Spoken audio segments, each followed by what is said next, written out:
Baik, teman-teman yang dirahmati Allah SWT serta Bapak Ibu guru, Bapak Ibu fasilitator, insya Allah hari ini ya sampai siang nanti kita akan belajar bersama tentang ekobrik. Ada yang sudah tahu apa itu ekobrik? Ada yang sudah pernah buat? Belum? Oke, nanti kita buat sama-sama.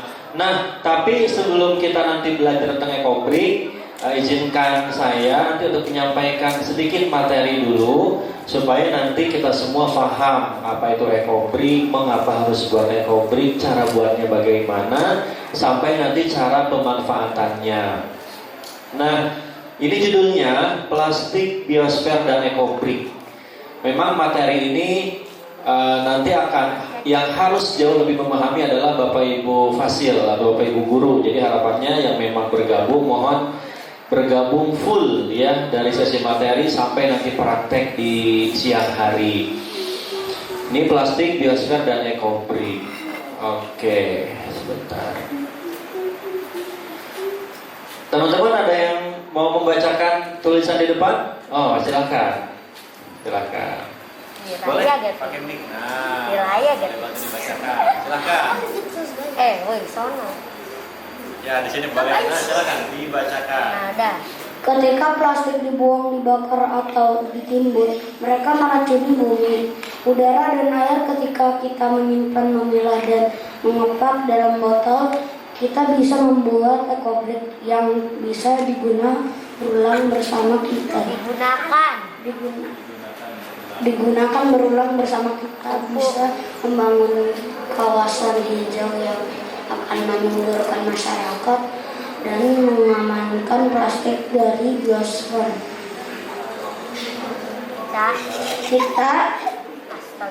Kita beranjak dari plastik ke kehidupan yang lebih hijau, yang harmonis dengan siklus-siklus bumi. Oke, terima kasih, tepuk tangan dong ya. Nah, itu sekilas tentang visi dari gerakan ekobrik ya, tentang tujuan mengapa kita harus membuat ekobrik. Oke, selanjutnya, nah teman-teman, kapan sih teman-teman biasanya pakai plastik? Coba yang mau jawab angkat tangan dulu. Kapan teman-teman pakai plastik?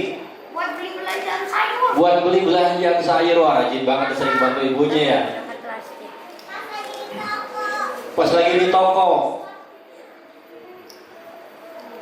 Pas makan Oke, plastiknya. Pas Selesai makan. selesai makan, makan apa? Makan ciki. Makan ciki, makan bubur, ya, makan buburnya dibungkus ya. Ada lagi kapan teman-teman pakai plastik biasanya? Bapak Ibu Fasil boleh loh ikutan jawab juga. Jajan apa? Jajan es krim. Oke, yang lain? Kapan sih biasanya teman-teman Bapak Ibu pakai plastik?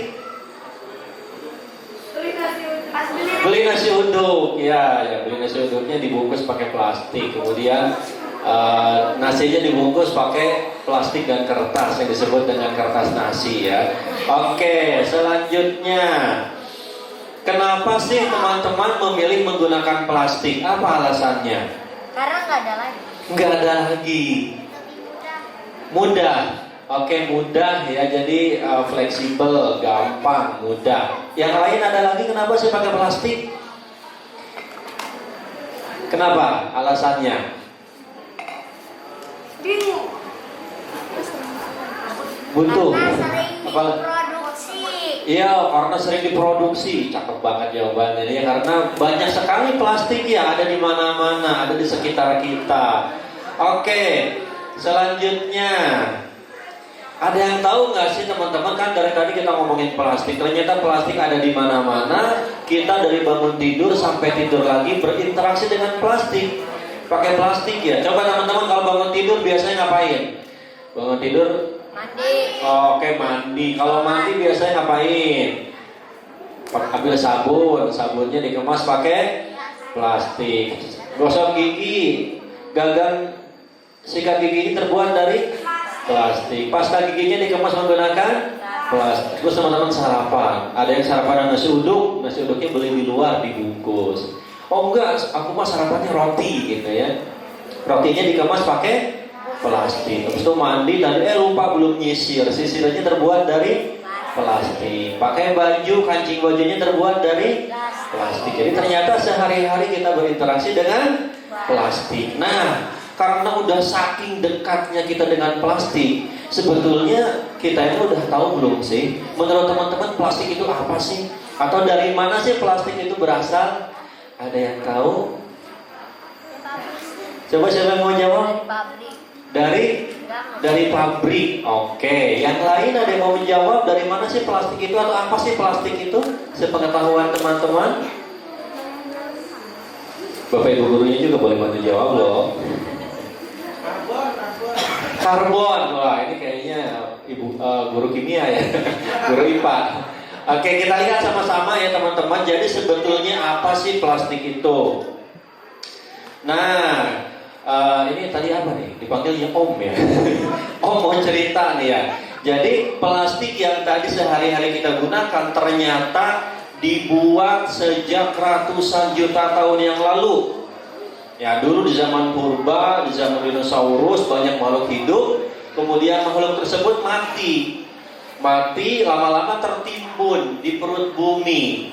Akhirnya setelah ratusan juta tahun lamanya akhirnya si makhluk hidup tadi terurai. Nah, terurai, salah satu penyusun makhluk hidup yang disebut tadi oleh Bapak Fasil, ada yang namanya karbon. Ya, karbon ini kemudian terpendam di perut bumi lama-lama, sebagian ada yang berbentuk cairan yang disebut dengan istilah karbon dalam bentuk minyak bumi atau oil. Nah, kemudian si oil atau si minyak di perut bumi tadi ditambang ya oleh manusia, digali, disedot ke permukaan bumi. Ya, kemudian dengan istilah dikenal dengan istilah penambangan minyak bumi. Nah, teman-teman, sebetulnya ketika si minyak bumi ini tersimpan di perut bumi, itu sebetulnya sudah diamankan. Pokoknya gimana caranya minyak bumi atau karbon ini nggak naik ke permukaan bumi, karena kalau naik ke permukaan bumi akan membahayakan. Nah, kemudian singkat cerita, nah si minyak bumi tadi dibawa nih teman-teman, dibawa ke pabrik. Nah, tadi sudah ada yang jawab, dibawa ke pabrik, diolah, dipanaskan. Kira-kira minyak bumi bisa diolah jadi apa aja teman-teman? Bensin. Oh, jadi bensin. Jadi apa lagi? Nah, jadi bensin, jadi solar, jadi bahan bakar untuk kendaraan. Atau bisa juga digunakan sebagai bahan bakar untuk mesin-mesin di pabrik tadi. Nah, ternyata dalam proses pembuatan minyak bumi itu ada produk sisa, ada limbahnya. Nah, limbahnya yang berwarna biru ini kemudian dibawalah ke pabrik plastik. Ini namanya nafta. Dibawa ke pabrik plastik, kemudian dicampur dengan bahan-bahan kimia yang lain yang sangat banyak, sehingga menghasilkan barang-barang yang tadi teman-teman sebutkan. Jadi kantong plastik, oh betul, nanti akan menghasilkan CO2. Jadi sisir, jadi styrofoam, jadi botol plastik, jadi barang-barang yang tadi punya keunggulan yang teman-teman sebutkan. Kuat, elastis, warna-warni, tahan banting, tahan air, mengkilap, murah, ya, ada di mana-mana. Nah, kalau si bahan bakar tadi digunakan oleh kendaraan, kira-kira akan menghasilkan sisa berupa apa? CO2. Oh, CO2 ya, dalam bentuk apa tuh yang keluar dari knalpot? Asap. Tapi kalau produk-produk plastik ini setelah selesai teman-teman gunakan, kira-kira akan jadi apa? Nah, kita coba lihat ya. Akan jadi sesuatu yang tidak bisa digunakan. Nah, pertanyaan selanjutnya, setelah plastik-plastik tadi teman-teman gunakan, biasanya dikemanain? Dibuang kemana? Dibuang kemana? TPA. Ke TPA. Ada yang lain biasanya plastiknya dibuang kemana? Tong sampah. Ke tong sampah. Ada yang lain? Sampah. Oke, ke tukang sampah. Sampahnya dibakar. Oh, ada yang dibakar ternyata. Oke, tadi ke TPA. Sembarangan. Oh, dibuang sembarangan di pinggir jalan. Ada lagi? Ada yang pernah melihat dibuang ke selokan, ke sungai? Oh, pernah. Nah, kita lihat. Sebetulnya dibawa kemana sih?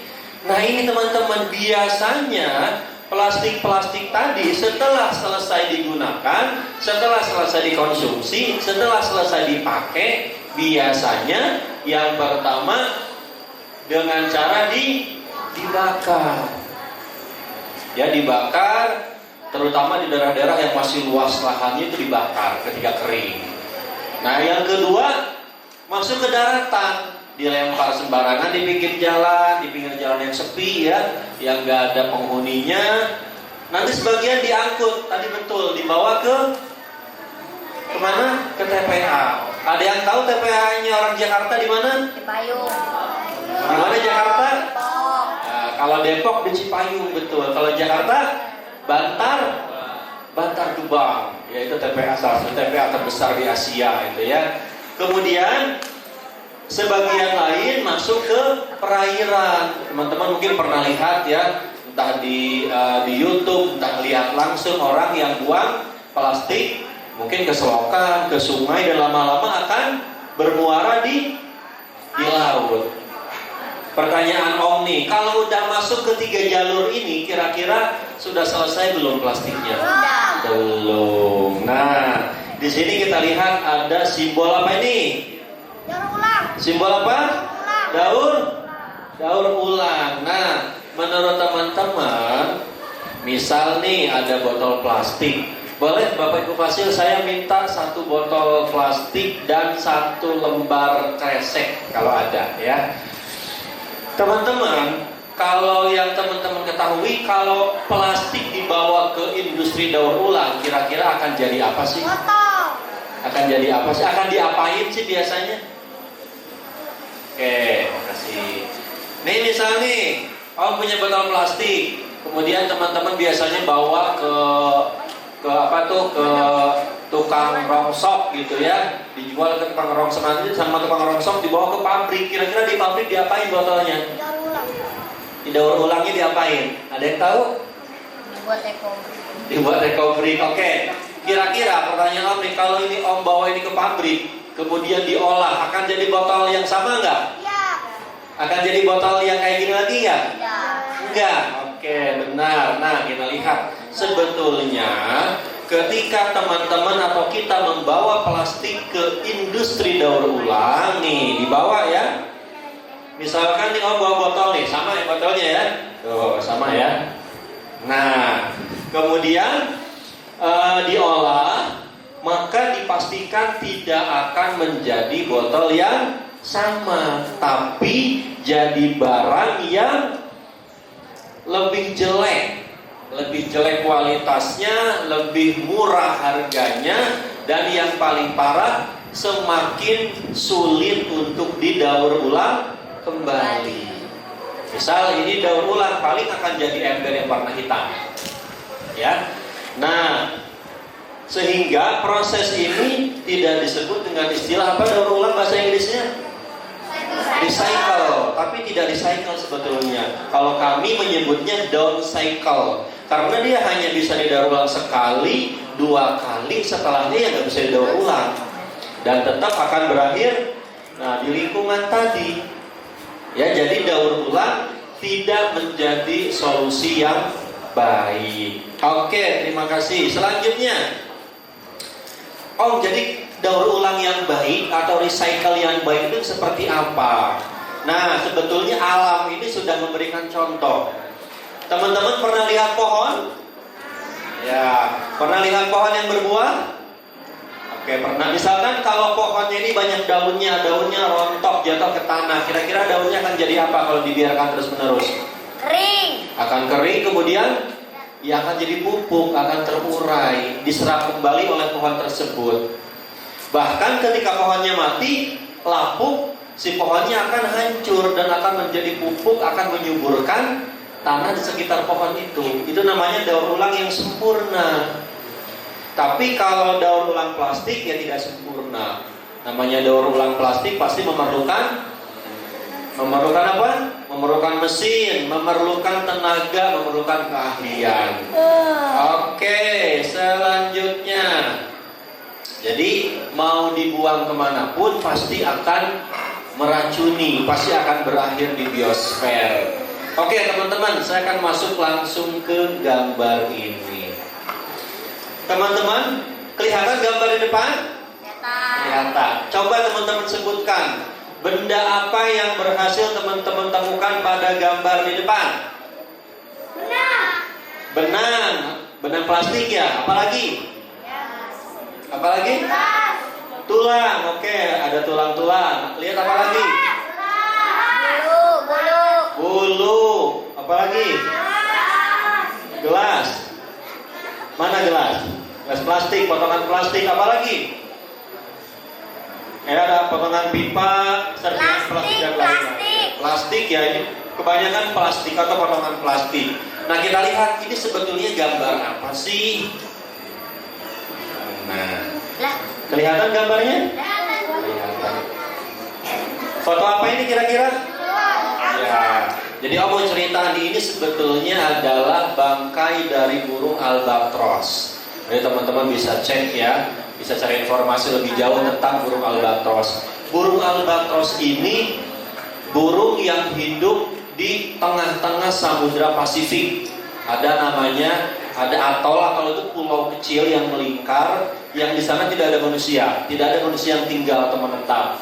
Tapi di sana begitu ada sekelompok orang datang ke sana untuk meneliti, ternyata menyaksikan banyak burung albatros yang mati kemudian menjadi bangkai dan ternyata perutnya penuh dengan potongan plastik.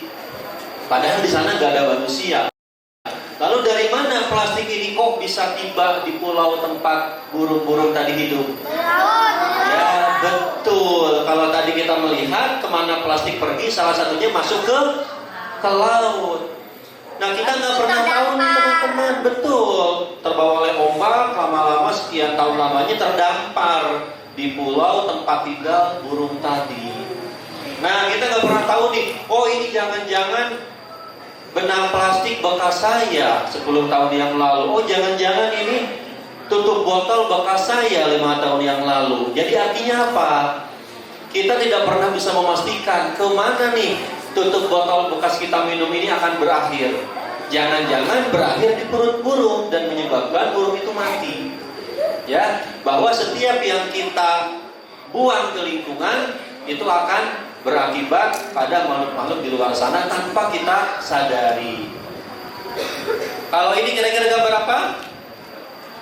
Kura-kura. Kura-kura, lalu ada gambar apa lagi? Nah, ini ada gambar plastik ya.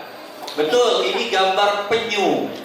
Penyu yang terjerat oleh plastik. Setelah sekian tahun lamanya, bagian tubuh yang terjerat tidak bisa membesar, tetap mengecil, ya, bertahun-tahun terjerat oleh plastik. Plastik bekasnya apa ini? Bekas apa plastiknya? Nah, ya pasti bekas manusia, ya, karena hewan-hewan tidak pernah pakai plastik. Nah, ini ada lumba-lumba yang terjerat, anjing laut yang terjerat. Nah, jadi ternyata setiap yang kita buang ya akan berakhir di biosfer, berakhir di lingkungan, dan mereka bagian dari lingkungan, bagian dari yang terkena akibat dari penggunaan plastik. Oke. Nah, jadi plastik bisa meracuni bumi, ya, meracuni baik yang bisa kita lihat maupun yang tidak terlihat oleh kita. Ini sapi ya, betul. Ini sapi yang mati di atas gunungan TPA, ya, karena tiap hari makan di sana. Mungkin makan bisa makanan, tapi kadang ini makan plastik, lama-lama perutnya sakit, mati. Oke, teman-teman, pernah enggak mencium aroma plastik yang lagi dibakar? Pernah. Seperti apa aromanya? Bau busuk? Enggak enak, asapnya hitam. Kira-kira aroma asapnya enak enggak? Enggak. Atau teman-teman pernah beli sate sama orang tuanya? Pernah diajak beli sate? Pernah mencium asap satenya? Enak gak aromanya? Enak. Pertanyaannya, kenapa asap sate enak tapi asap plastik gak enak? Karena daging. Kenapa? Asap sate enak Ya betul, karena asap sate tidak mengandung racun atau mikroplastik atau plastik. Tapi kalau plastik, kenapa dibakar bau? Nih teman-teman, plastik apapun jenisnya, mau botol, mau kresek, apapun itu, kalau dia terkena api dengan cara dibakar, terkena sinar matahari atau terkena sumber panas yang lain, maka akan mengeluarkan molekul beracun. Jadi itulah kenapa aroma plastik kalau dibakar aromanya bau hitam menyengat. Jadi mulai sekarang nggak boleh nih membakar plastik. Kenapa? Karena akan mengeluarkan molekul beracun, akan berbahaya. Selanjutnya, nah, oh iya, omongan kan ini kalau dibakar kan jadi hilang plastiknya. Iya, plastiknya hilang, tapi molekul beracunnya tidak hilang. Dia akan tetap ada. Betul, ada CO2, ada dioksid, dia akan ada. Akan masuk ke udara, akan ke tanah, dan akan ke perairan. Coba nih kalau molekul plastiknya masuk ke perairan, kira-kira molekul plastiknya akan dimakan oleh siapa? Ikan. Ikannya dipancing, kemudian ikannya dimakan oleh siapa? Oleh manusia, ya. Atau nih molekul beracunnya naik ke awan, awannya turun jadi air hujan, air hujannya masuk ke ladang, ladangnya ditanami sayuran dan buah, dipanen, dimakan oleh siapa? Oleh kita. Maka bisa jadi molekulnya akan masuk ke tubuh kita. Nah, selanjutnya, nih Om akan cerita gimana sih Om caranya kok bisa ini jadi mikroplastik. Nih misal teman-teman pernah lihat plastik yang bertebaran di pinggir jalan? Pernah lihat di mana? Tol. Oh, di tol. Di mana lagi yang pernah lihatnya? Ya pokoknya di pinggir-pinggir jalan. Saya lihatnya itu botol isinya air kencing. Wah, itu termasuk yang nggak boleh ya ditiru ya. Nah, ini misal nih, Om punya plastik, setiap hari terkena matahari, lama-lama si plastik ini akan lapuk, akan rapuh, lama-lama akan pecah dan menjadi potongan plastik yang lebih kecil yang disebut dengan mikroplastik. Nah, inilah yang disebut dengan fotodegradasi, penghancuran plastik oleh sinar matahari. Oke, selanjutnya, oke tadi oleh sumber panas. Nah, sekarang intinya molekul plastik ini tidak cocok untuk tubuh manusia. Jadi kalau kita minum, makan, menghirup sesuatu yang mengandung mikroplastik, lama-lama tubuh kita akan terganggu, ya, akan menyebabkan kelainan, akan menyebabkan penyakit. Ya, selanjutnya, nah teman-teman, tadi sudah tahu ya apa itu plastik, apa bahayanya untuk lingkungan, untuk hewan, untuk tubuh kita. Kira-kira setelah mengetahui bahayanya, apa nih yang bisa teman-teman lakukan? Mengurangi sampah. Oke, mengurangi sampah. Apalagi? Membuat ekobrik. Oke, ada yang lain kira-kira teman-teman ngapain nih? Setelah mengetahui bahaya dalam penggunaan plastik. Mengurangi penggunaan plastik. Oke, keren-keren jawabannya. Ada lagi?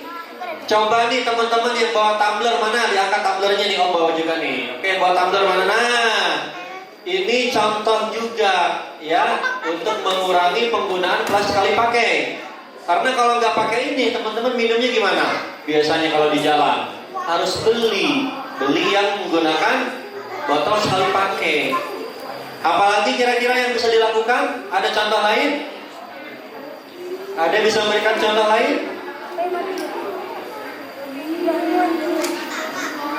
Ya? Oh, pakai goodie bag atau pakai kantong yang bisa digunakan berulang. Tidak harus kantong kain, kantong kresek pun gak masalah. Yang penting digunakan berulang-ulang. Ini kantong kresek ini kalau digunakan berulang bisa ratusan kali, asal nggak hilang dan nggak sobek, ya. Oke, selanjutnya. Nah, ini teman-teman. Jadi ternyata yang bisa kita lakukan yang pertama adalah mengurangi konsumsi kita. Harus bijak dalam mengkonsumsi apapun, tidak hanya konsumsi plastik. Yang kedua, Nah ini sadar dalam menggunakan plastik, mengurangi. Kalau belum bisa menghindari ya mengurangi. Tadi contohnya bawa tumbler, bawa tas kain sendiri, bawa kotak makan sendiri. Jadi kalau di tengah jalan nemu tukang cilok, nah teman-teman bisa jajan pakai kotak yang teman-teman bawa. Selanjutnya apa? Menggunakan bahan-bahan yang mudah terurai. Ada yang pernah ikut ibunya belanja sayur? Wih, sering ya, rajin ya.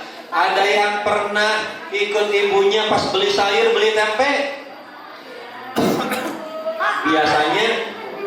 Biasanya kalau tempe ada berapa macam plastiknya, kemasannya? Ada pakai daun pisang. Ada yang daun pisang, ada yang Plastik. plastik. Kira-kira teman-teman akan pilih yang mana? Daun pisang. Nah, kenapa?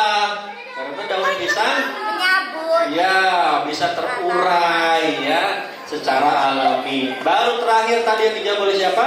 Terakhir baru kita membuat ekobrik. Jadi jangan dibalik teman-teman. Oh, aku kan udah bisa buat ekobrik, jadi nggak apa-apa dong pakai plastik sebanyak-banyaknya. Tidak. Tapi ekobrik dilakukan setelah kita berupaya mengurangi plastik.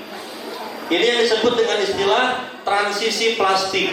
Jadi kita meninggalkan plastik secara pelan-pelan, bijak dalam berplastik. Selanjutnya, nah teman-teman, boleh, oke. Minta tolong goodie bag bawaan saya, yang goodie bag atau sama ekobriknya boleh deh dibawa ke dalam. Nah, mohon maaf, terima kasih. Oke. Ekobriknya di sini aja. Nah, oke. Nah, ternyata teman-teman, tadi gimana cara bumi mengamankan karbon? Dengan cara dipenjarakan di perut bumi. Sama ekobrik pun ingin belajar dari bumi, yaitu memenjarakan plastik di dalam botol ini. Dipadatkan. Iya, kita belajar seperti bumi, ya, mengamankan si plastik-plastik tadi yang jumlahnya sangat banyak ke dalam botol plastik ini, ditutup rapat-rapat supaya tidak mencemari lingkungan. Nah, nanti kita akan belajar ya. Kemudian, nah, ekobrik ini berbeda. Ekobrik bukan kerajinan yang biasanya hanya sekali pakai, setelah selesai langsung dibuang. Misal, saya dulu pernah bikin kerajinan dari sedotan plastik yang disambung-sambung jadi gantungan dan lain-lain. Tapi setelah itu rusak, akan dikemanakan? Ya akan dibuang. Nah, tapi ekobrik misalkan nih, oh buat ekobrik udah banyak, nanti misalkan dibuat jadi kursi atau meja. Ya, lama-lama setelah ini lemnya nggak kuat, dia akan copot. Ya udah, nanti kita lem lagi, kita jadikan kursi lagi. Jadi terus seperti itu berputar terus. Jadi tidak akan pernah rusak dan dibuang, ya, selama membuatnya dengan cara yang benar. Kemudian, nah jadi teman-teman, membuat ekobrik adalah cara kita untuk mengamankan plastik supaya tidak tidak berserakan di luar, tidak masuk ke sungai, tidak masuk ke perut burung, tidak masuk ke perut manusia juga. Oke. Nah, gimana sih Om cara buatnya? Gampang banget. Gampang banget pokoknya. Tapi ingat teman-teman, ekobrik yang pertama kali teman-teman buat harus ekobrik yang benar, ekobrik yang terbaik. Kenapa? Kalau bikinnya salah-salah, nggak padat, kemudian bikinnya juga nggak memperhatikan, ini kan ada warna dasar ya, ada warna dasarnya, jadi nanti hasilnya akan bagus. Ya. Tujuannya apa? Tujuannya seperti ini. Ketika nanti disusun, warnanya bagus. Ya, kita bisa bikin pola warna. Kalau enggak satu warna, nantinya akan seperti ini. Ini contoh yang kurang bagus nih, ya. Warnanya enggak jelas. Ini ekobrik pertama saya waktu belum belajar pakai ilmunya. Ini kuat, tapi secara estetika kurang bagus, ya. Oke. Kurang lebih sekitar 1-2 cm ya warna dasarnya. Setelah itu teman-teman gunting-gunting semua plastik. Nanti kita ajarkan bagaimana cara mengguntingnya. Tidak terlalu besar, tidak terlalu kecil. juga boleh. Masker juga boleh. Nah, masker sekali pakai, ya itu juga termasuk berbahan plastik dan bisa dimasukkan ke dalam ekobrik.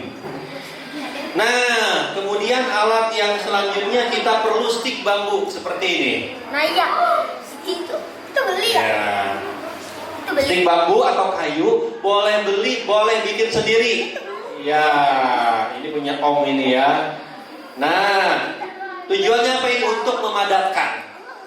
Nah, ingat teman-teman, ada yang nggak boleh dimasukkan ke dalam botol ekobrik. Yang pertama, semua benda tajam. Kaca. Betul, pecahan kaca, besi, logam, baut, kemudian aluminium, kaleng itu nggak boleh. Karena khawatir kalau dimasukkan akan merobek dinding botol.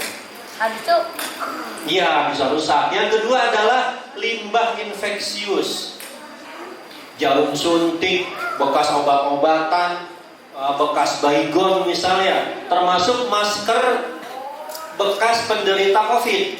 Tapi kalau masker bekas kita mah ya itu bukan limbah medis, ya. Itu ya seperti pakaian bekas aja, nggak termasuk limbah medis. Jadi boleh kalau sudah selesai dipakai, dipotong-potong, kemudian dimasukkan ke dalam botol. Nggak dicuci dulu pun nggak masalah, asal bekas kita bukan bekas orang lain, ya. Yang ketiga, kardus, kertas, dan semua yang berbahan organik. Karena kalau dimasukkan khawatir membusuk, termasuk ya dedaunan, bisa makanan, air pun nggak boleh masuk. Itu sebab harus bersih dan kering. Oke, selanjutnya kalau sudah nanti teman-teman ketika sudah dapat 1/4 timbang, misal targetnya 100 gram, maka ketika 1/4 minimal teman-teman sudah dapat 25 gram. Ketika setengah berarti 50 gram. Karena kenapa? Kalau ditimbang baru ditimbang setelah penuh ternyata bobotnya belum tercapai, itu susah. Jadi pastikan yang bawah padat dulu, baru naik ke atas, ya. Nah, standar bobotnya adalah 1/3, minimal 1/3 dari volume botol. Ini misalkan 600 mili, 1/3-nya berapa? 1/3 dari 600. 200. Nah, 200 gram minimal. Kalau 1500 berapa minimalnya? 500. Kalau 330 minimal 110 itu minimal, tapi lebih baik lebih berat, misalkan 120 atau 130. Ya. Kenapa sih Om kudu ditimbang? Karena kepadatan adalah salah satu cara untuk menguji kualitas ekobrik. Kepadatan bisa diukur dengan cara ditimbang. Nah, nanti sudah disediakan timbangannya oleh Bapak Ibu Pasir. Kemudian nanti ekobrik teman-teman akan didaftarkan ke gobrik.com. Nanti akan dibantu oleh Bapak Ibu guru untuk mendaftarkan ekobrik teman-teman ke gobrik. Nanti teman-teman akan dapat nomor seri. Nomor seri adalah nomor urut ekobrik dari seluruh dunia. Misalnya punya Om, ekobrik yang ke 188.513 dari seluruh dunia. Ya, supaya kita punya data bahwa oh iya nih, SAI Cipedak sudah berhasil mengamankan, menyelamatkan plastik dalam bentuk ekobrik sebanyak berapa ekobrik, nanti bisa dilihat di gobrik.com. Jadi nanti Bapak Ibu di awal nanti silahkan buat akun komunitas ekobrik untuk SAI Cipedak. Boleh namanya ekobrik SAI Cipedak, boleh atau apapun namanya. Ya, jadi setiap mendaftarkan pastikan pilihan member komunitasnya komunitas dari sekolah ini. Nanti sekolah akan punya data berapa banyak ekobrik yang sudah dibuat oleh siapa saja, berapa gram, total berapa kilogram, nanti ada datanya. Setelah itu nanti akan dapat nomor seri, dituliskan nomor serinya, bisa menggunakan cat supaya hemat atau menggunakan spidol permanen. Kalau sudah dapat banyak, nanti dikumpulkan dengan cara seperti ini. Di tempat yang tidak terkena matahari, kemudian bagian bawah botol menghadap keluar. Jadi teman-teman tahu, oh aku udah punya ekobrik sekian puluh, yang warna merah ada berapa, hijau ada berapa. Jadi nanti kita, betul, kita bisa membuat atau menentukan pola warna yang akan kita buat jadi modul. Ini namanya modul ekobrik. Modul itu gabungan beberapa ekobrik. Nah, Om Ang, kalau sudah banyak ekobriknya dibuat apa? Ada dua cara penggunaan ekobrik. Ada penggunaan jangka pendek seperti ini. Ini penggunaan jangka pendek yang disebut dengan modul. Ya. Nah, modul nanti ada beberapa jenis. Yang membawa hari ini hanya 2 jenis. Yang kedua, kalau sudah banyak nanti bisa dijadikan dinding bangunan, tapi menggunakan tanah liat, bukan menggunakan semen. Kenapa? Kalau menggunakan semen, suatu ketika bangunannya mau dipindah, bangunannya dihancurkan, ekobriknya ikut rusak. Pernah lihat dinding bangunan yang sudah nggak dipakai dibongkar, apa batu batanya bisa diambil lagi? Nggak bisa. Sama dengan ekobrik. Kalau pakai semen, pasir, ekobriknya suatu ketika akan rusak. Tapi kalau pakai tanah liat, suatu ketika bangunannya atau misalkan dinding untuk tanaman, planter wall itu mau dipindah, ekobriknya masih bisa diselamatkan lagi. Ya. Ini modul ekobrik. Pertama ada modul segitiga. Ini teman-teman segitiga. Diawali dengan 3 ekobrik di bagian tengah. Ya. Yang kedua ada modul heksa. Ini modul heksagonal. Diawali dengan 1 ekobrik di tengah, kemudian 6 ekobrik di layer pertama atau di pinggirnya. Nah, yang menarik, ekobrik segitiga akan selalu berpasangan dengan ekobrik heksa. Ini contoh ya. Ini ekobrik segitiga. Letakkan di bawah. Pasti dia akan berpasangan dengan ekobrik heksa. Kan heksa ada 1 botol di tengah, di situ ada 1 lubang di tengah. Jadi kalau mau bikin meja, tinggal di. Tuh kan benar. Nah, tapi kalau meja nanti lebih banyak lagi ekobriknya. Kaca ya, tambah kaca. Nanti di atasnya bisa pakai kaca atau pakai akrilik supaya rata permukaannya. Itu apalagi? Oke, ini nanti kalau mau bikin bangunan ya, tapi ini memerlukan ribuan ekobrik. Yang kita buat akan seperti ini. Nanti lebih lanjut Bapak Ibu, teman-teman bisa buka di www.ekobrik.org. Di sana ada ringkasan materi, bahan bacaan, FAQ, foto, video dan lain-lain yang bisa dibaca dan dijadikan sumber pembelajaran. Karena file ini memang tidak dibagikan, ya. Kenapa tidak dibagikan? Karena ini sifatnya perlu dijelaskan. Jadi nanti di website ada ribuan halaman, ya. Baik itu mulai dari apa itu ekobrik, bagaimana cara membuat, fotonya, videonya, kemudian ratusan daftar tanya jawab ada di sana semua. Ya.